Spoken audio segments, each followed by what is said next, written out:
The wind howled across the frozen plains, a merciless force that tore through the tattered remains of an old, broken shuttle. It had been months since it crashed here, a lifeless wreck left to be swallowed by the ice. Inside the remains of the ship, a woman curled around a small bundle, shielding her child from the bitter cold. Her elongated ears twitched at the distant groan of shifting ice, but she did not move. There was nowhere left to run. She was cursed. That was the word her people had spat at her before forcing her onto an escape pod and launching her away. Once, she had a place among them, a mate, a home, a future. But the moment her beloved perished in battle, everything changed. In their eyes, she had become a symbol of misfortune, an omen of ruin.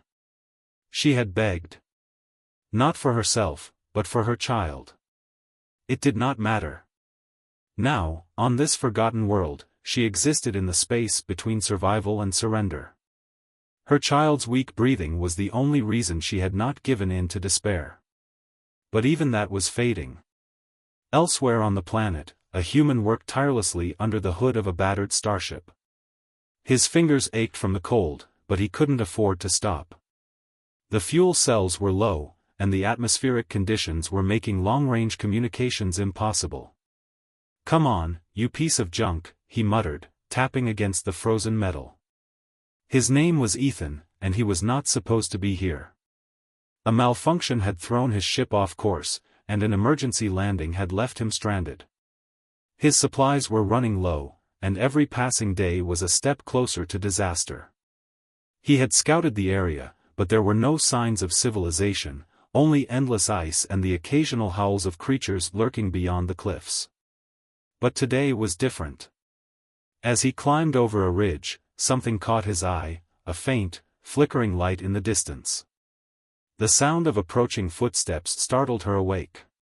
She pressed a hand over her child's back, holding her breath as the crunch of boots against ice grew louder. A shadow passed over the entrance of the wreckage.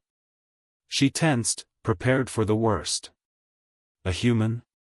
She had heard of them before, travelers from distant worlds, unpredictable and dangerous.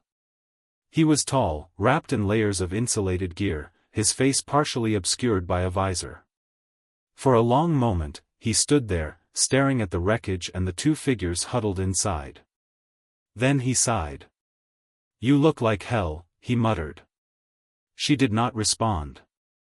He knelt, reaching into his pack and pulling out a ration bar. Slowly, he set it on the frozen ground and pushed it forward. She eyed it with suspicion. "Look, lady, I'm not here to cause trouble," he said. "But I don't think either of you will last much longer out here." Still, she did not move. He exhaled through his nose, glancing around at the wreckage. "This thing isn't keeping the cold out," he noted. "There's a cave not far from here where I've set up camp. Warmer than this, at least." She tightened her hold on her child, her mind racing with uncertainty. Accepting his help could be a mistake. But her child was too weak to last another night in this place. Finally, she reached out, fingers brushing against the ration bar before pulling it close. The human watched her for a moment, then stood. "I'm heading back. If you want to live, follow me." He turned, walking away without waiting for an answer. She hesitated. Then, with great effort, she lifted her child and stepped into the storm, following the human into the unknown. The wind howled as the alien woman trudged through the snow, cradling her child against her chest.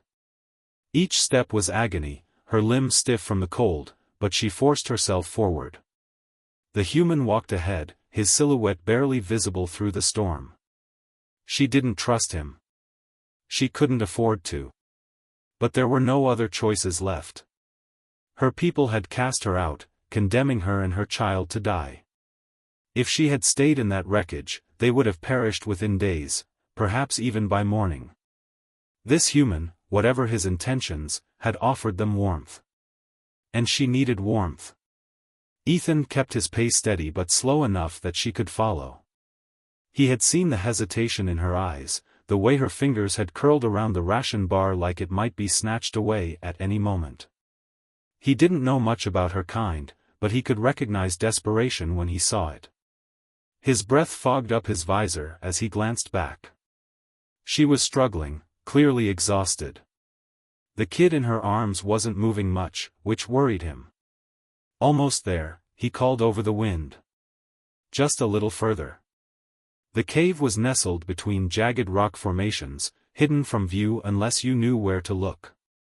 The entrance was partially blocked by a natural overhang, shielding it from the worst of the elements.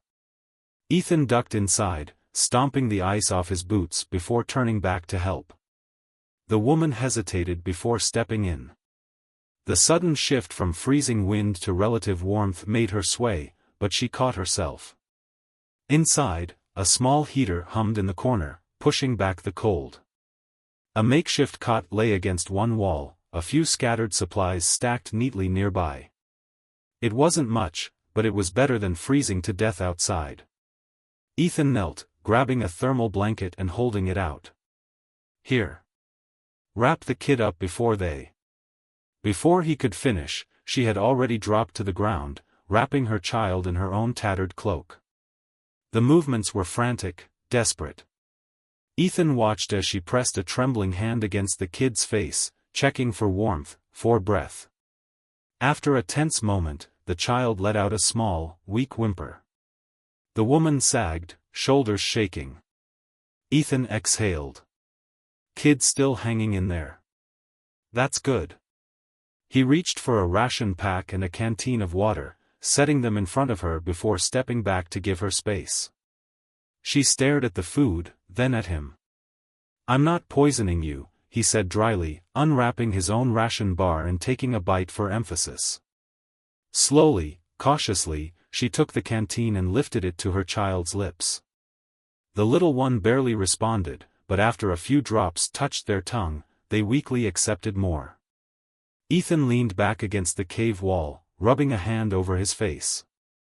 "Hell of a place to be stranded, huh?" The woman remained silent. He studied her for a moment. Her features were sharp, alien yet undeniably expressive. Hollow cheeks, dark eyes filled with exhaustion. Her long ears drooped slightly, betraying her weariness. "You got a name?" he asked. She hesitated before answering. "Valeth." Ethan nodded. "Ethan." A long silence stretched between them. Finally, Valeth spoke, her voice hoarse. "Why?" Ethan raised a brow. "Why what? Why help?" He frowned, shifting his weight. "Because you needed it." She stared at him, as if searching for a hidden motive. He sighed. "Look, I don't know what happened to you. But I've been out here long enough to know that this planet doesn't care who you are. It'll kill you all the same." Valetha's hands tightened around her child. "My people, they left us here." Ethan didn't respond right away. He had suspected as much, but hearing it confirmed sent a bitter taste to his mouth. "Yeah," he muttered. "People can be real bastards sometimes." The firelight flickered between them, casting long shadows along the cave walls. For the first time in a long while, Valeth allowed herself to feel something other than despair. Maybe, just maybe, this human wasn't like the others. The cave provided shelter, but not safety. Valeth remained on edge, watching Ethan with wary eyes. He had offered them food, warmth, and even his own supplies, but trust was not so easily given. Her people had smiled at her once too, before condemning her to die. Her child, bundled in the thermal blanket, stirred weakly beside her. At least they were breathing. For now. Ethan, for his part, remained on his side of the cave, tinkering with a small device. He had mentioned something about boosting a distress signal, though his frustration with it was evident. "If this thing actually worked, I wouldn't be stuck on this ice ball," he muttered. Valeth watched him in silence.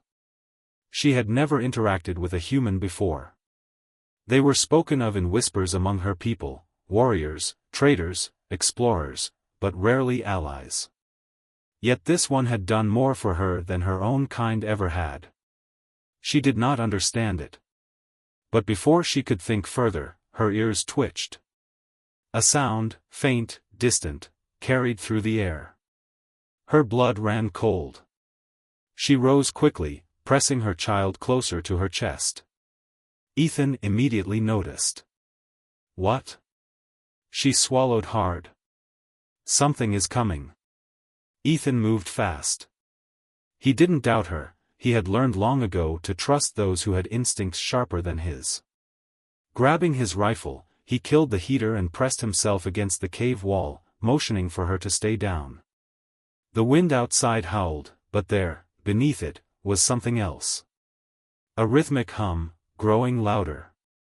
Ethan's jaw tightened. That's not a storm. That's an engine. A ship. And from the way Vailith's hands clenched into fists, he could tell it wasn't a rescue. A dull, metallic thud echoed from the cliffs above. Then another. The sound of boots hitting snow. Ethan adjusted his grip on the rifle. Friends of yours? Vailith's expression darkened. No. There was no time to run. No time to hide. A sharp, alien voice rang out through the storm. Vailith. We know you're here. She flinched. Ethan felt a pit form in his stomach. Whoever they were, they had come specifically for her. Stay here, he whispered. She grabbed his arm, shaking her head. They will kill you. Ethan gave her a wry smile. They can try. Before she could argue, he stepped out of the cave, rifle at the ready. The storm lashed against him, but he focused on the figures ahead, 3 of them, standing near a sleek, black ship. Their armor was smooth and angular, their weapons sharp and deadly. The one in the center took a step forward, eyes locking onto him. Human, he said, his tone cold. This does not concern you. Ethan snorted. See, that's where you're wrong. You came looking for my cave, which makes it my problem. The alien's gaze narrowed. You do not know who you are protecting. Ethan glanced back toward the cave. He could just barely make out Vailith's silhouette in the shadows. I know enough, he said. I know she has a kid. And I know she was left here to die. The alien's expression didn't change. She is cursed. Ethan rolled his eyes. You keep saying that like it means something. The soldier raised his weapon. Move aside, human. This is not your fight. Ethan sighed. Yeah, no. He fired first. The shot took the soldier by surprise, hitting him square in the shoulder. He staggered back, cursing in his native tongue. The other 2 raised their weapons, but Ethan was already moving, rolling behind a rock as plasma fire scorched the snow. Vailith hesitated. She should run. She should flee into the storm and never look back. But then she looked at her child. Looked at the human, standing against the very people who abandoned her. And something inside her snapped. With a sharp inhale, she stepped into the storm. The soldiers barely had time to react before she lunged. Her claws slashed through armor, her movements fueled by months of pain and rage. One soldier collapsed under her attack, his weapon clattering to the ground. The leader turned just in time for Ethan's rifle to strike his head, knocking him unconscious. And just like that, it was over. Vailith stood there, chest heaving, snow stained with blood at her feet. Ethan whistled. Remind me not to get on your bad side. She looked down at her trembling hands. She had fought back. For the first time since her exile, she had fought back. And for the first time, she did not feel cursed. She felt alive. The wind carried the scent of blood as Vailith stood motionless, her breath coming in sharp, uneven bursts. The storm raged around them, yet she felt nothing but the weight of her own heartbeat pounding in her ears. Ethan kicked one of the fallen soldiers onto his back, grimacing. I'm guessing these guys weren't here to take you home. Valeth swallowed hard, her hands still trembling. They came to finish what they started.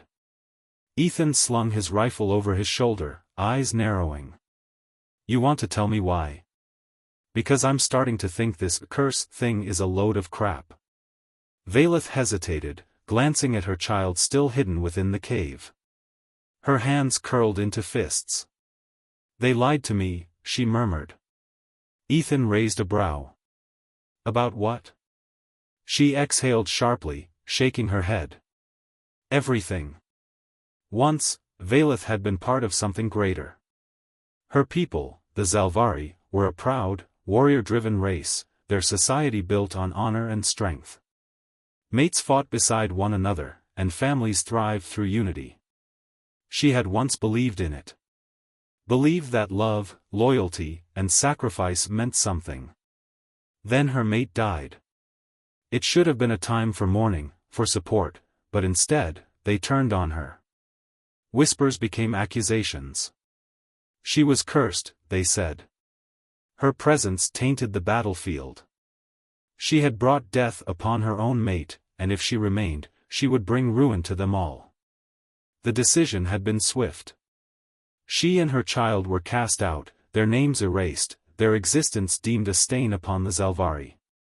But now, standing over the fallen warriors who had come to ensure she never left this frozen world, the truth settled over her like a slow-burning fire. The curse was never real, she muttered, voice cold. It was an excuse. A way to remove those they no longer wanted. Ethan crossed his arms.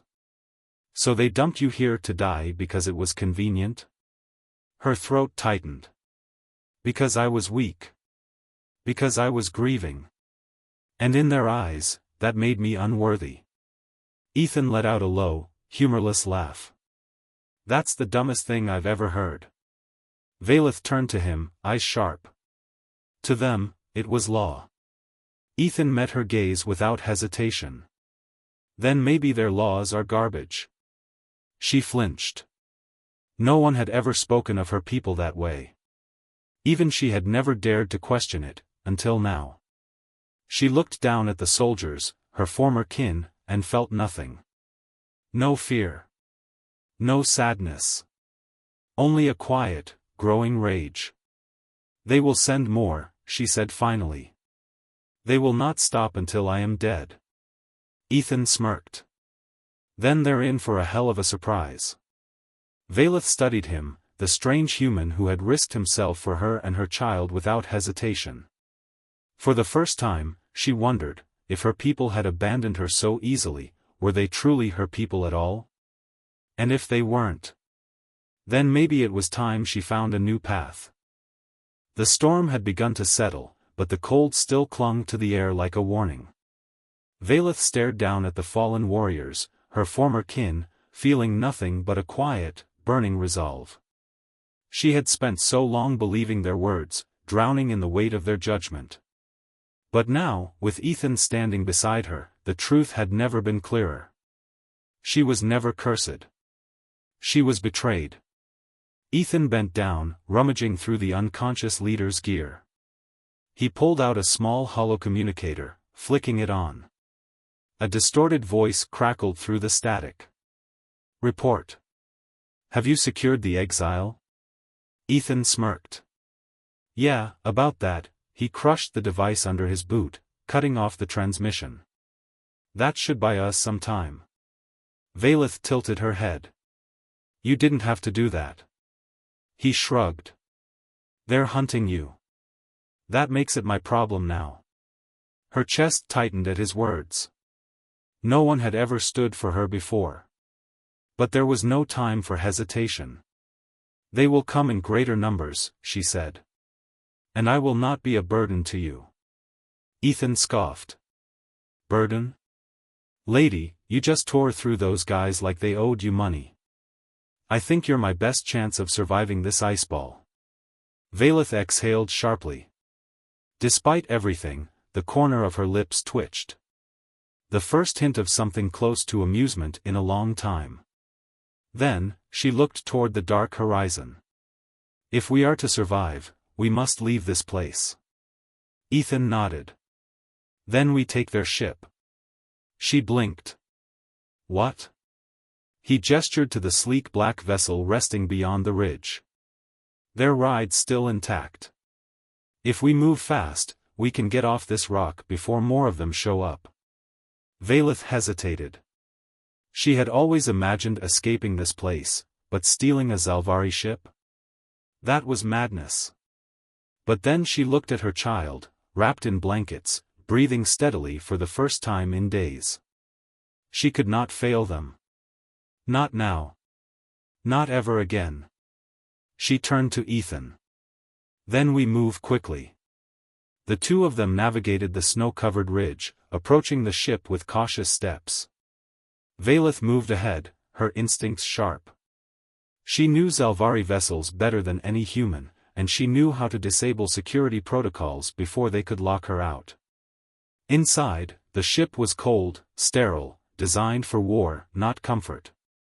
The control panel flickered to life beneath her touch. Ethan whistled. You sure you don't want to stick around and fight? Because I'm starting to think you'd make one hell of a soldier. She shook her head. I do not fight for them. Not anymore. She tapped a sequence into the console. The ship hummed in response, engines warming up.